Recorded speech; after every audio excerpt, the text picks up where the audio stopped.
윤석열 전 대통령 자체가 기본적으로 능력이 전혀 없습니다. 무능한 자가 모든 것을 다 할 수 있다라고 착각하는 거죠. 그렇다면 누가 있어야 됩니까? 곁에서 그를 도와서 끌어주는 사람이 필요하지 않습니까? 그런데 이런 인물에게 곁에 누가 있었습니까? 아부꾼들만 있었습니다.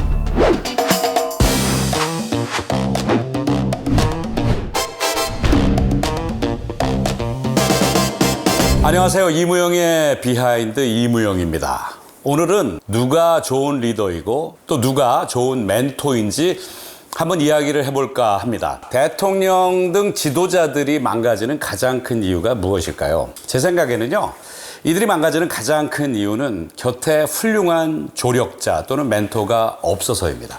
참 말하기 싫지만 윤석열 전 대통령이 곁에 누구를 두고 있었습니까? 윤석열, 김건희 커플은 한결같이 엉망진창인 사람들을 곁에 두고 있었습니다. 건진, 천공, 명태균. 자, 이런 사람들을 곁에 두었으니 정권이 안 망하는 게 이상하죠. 그리고 요즘 저는 이 사람이 굉장히 놀라운 사람인 것 같아요. 변호사인 신평이라는 사람. 여러분 다 아시죠? 신평 씨.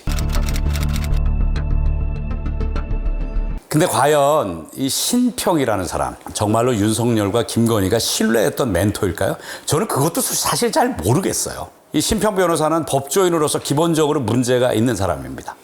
아니, 과거에 사법고시를 패스해서 법조인으로 쭉 지금까지 살았고 지금 또 변호사로 활동을 하고 있잖아요. 그렇다면 기본적으로 헌법이 무엇인지는 알아야 되는 거 아닙니까? 근데 이 위헌위법한 불법 계엄을 선포한 윤석열을 감싸면서 이것을 합법적 계엄이라고 주장을 한다? 이 자체가 문제인 거죠. 제 선배 기자에게 이 신평 씨에 대해서 얘기를 들었습니다. 이 신평 씨가 사람들의 관심을 굉장히 좋아한다고 합니다. 제 선배는 그 중앙일간지 중에 출판사를 운영하는 출판 업무를 담당을 했었는데 어느 날 이 신평 변호사가 찾아와서 자기의 자서전을 내달라고 접근을 했다고 합니다. 근데 그 내용을 읽어보고 경악을 금치 못해서 수준이 너무 뛰어나서는 아니겠죠. 그렇죠?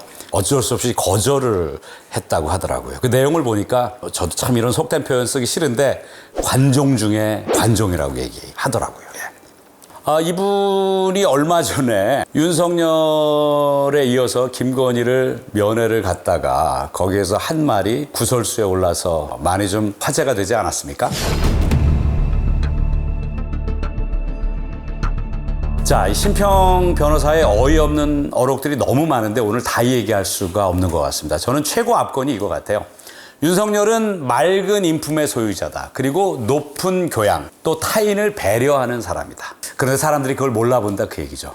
저는 정반대인 것 같습니다. 인품이 맑습니까? 교양이 높습니까? 타인을 배려합니까? 누구와 대화를 할 때 혼자 99%만 얘기한다는 것은요, 그를 접한 모든 사람들이 얘기하는 겁니다.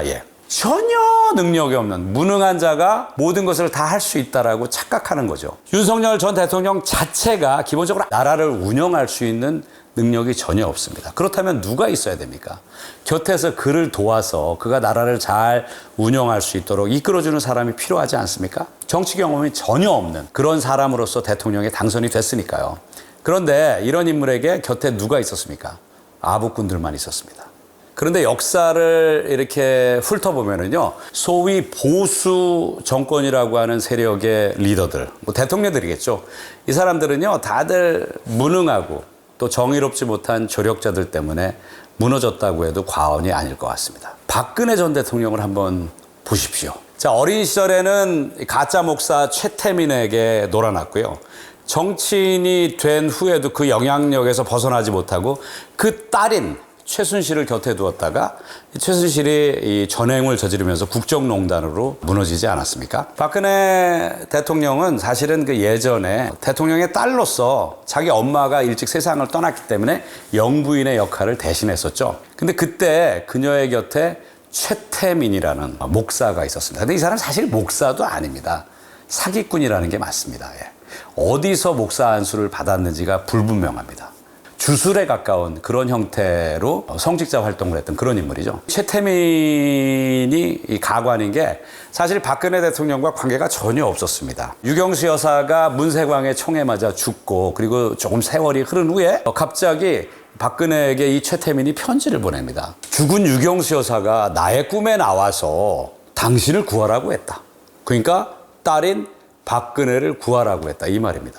말이 안 되는 거죠. 이거 무속 아닙니까? 무속. 김건희, 윤석열 정권이 뭘로 무너졌습니까? 무속입니다. 똑같습니다.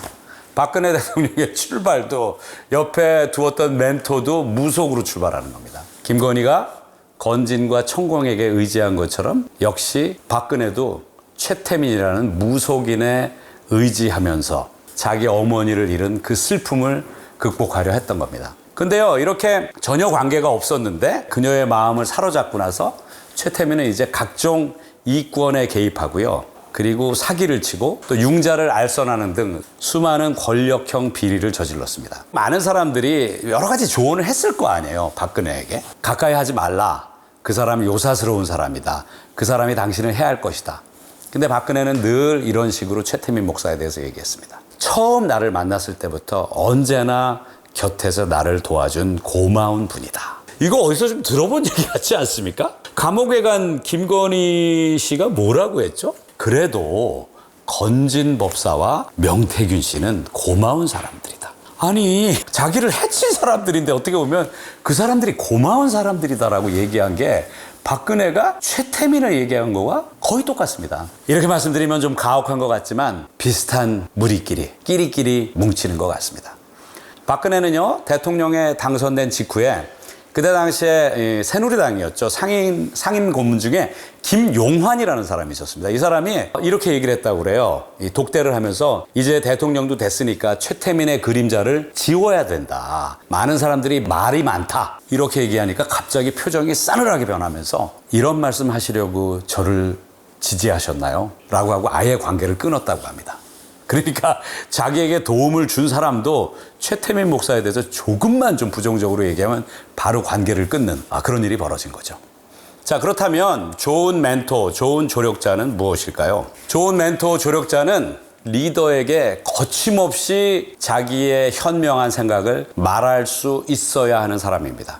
그러니까 내가 리더에게 어떤 얘기를 했을 적에 그가 불쾌하더라도 그 말을 과감하게 할 수 있어야 하는 사람이죠. 제가 성경에 등장하는 얘기를 한번 해보도록 할게요. 구약성서에 나단 선지자라는 인물이 등장합니다. 자, 여러분들 다윗 왕을 아시죠? 다윗 왕이 굉장히 좋은 일을 많이 했던 왕으로 성경에는 기록이 되어 있습니다. 그런데 어느 날 다윗 왕이 자기 부하 장수들이 모두가 전쟁터에 나갔는데 왕궁에서 낮잠을 자고 홀로 시간을 보내다가 옷을 벗고 목욕하는 여인네를 보고 마음을 빼앗깁니다. 그런데 문제는 그녀가 자기의 부하, 자기의 신복의 아내를 사랑하게 된 거죠. 근데 이거는 이제 어떻게 할 수가 없는 거잖아요. 이미 남의 아내가 된 사람이니까 그대로 돌아서야 되는데 어떡합니까? 계략을 세웁니다. 그래서 그렇게 자기에게 충실한 우리아라는 인물을 전선의 가장 위험한 곳에 보내서 죽게 만듭니다. 그리고서는 그의 아내인 밧세바를 후궁으로 차지하게 되는 거죠. 이때 선지자 나단이 다윗 왕을 찾아갑니다. 그리고 이런 이야기를 합니다. 어느 도시에 부자 한 사람과 가난한 한 사람이 살고 있었는데 부자에게 손님이 찾아왔다.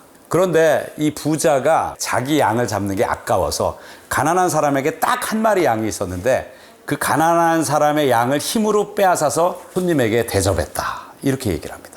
그렇게 하니까 다윗 왕이 이제 노발대발해가지고 아니 내가 다스리고 있는 이 왕국에 그런 놈이 어디 있느냐, 내가 잡아서 반드시 그의 목숨을 빼앗겠다라고 얘기합니다. 그때 나단 선지자가 얘기합니다. 그 나쁜 놈이 바로 당신이요. You are the man. 그런데요, 그래도 다윗 왕은 내란숙의 윤석열보다는 훨씬 더 훌륭한 사람이었던 것 같습니다. 거기에서 부인하거나 화를 내거나 선지자 나단을 죽이려고 하지 않고 바로 무릎 꿇고 자기 옷을 찢으면서 죄를 뉘우칩니다. 자, 그러니까 좋은 리더는 이렇게 좋은 멘토, 좋은 조력자를 옆에 두어야 됩니다.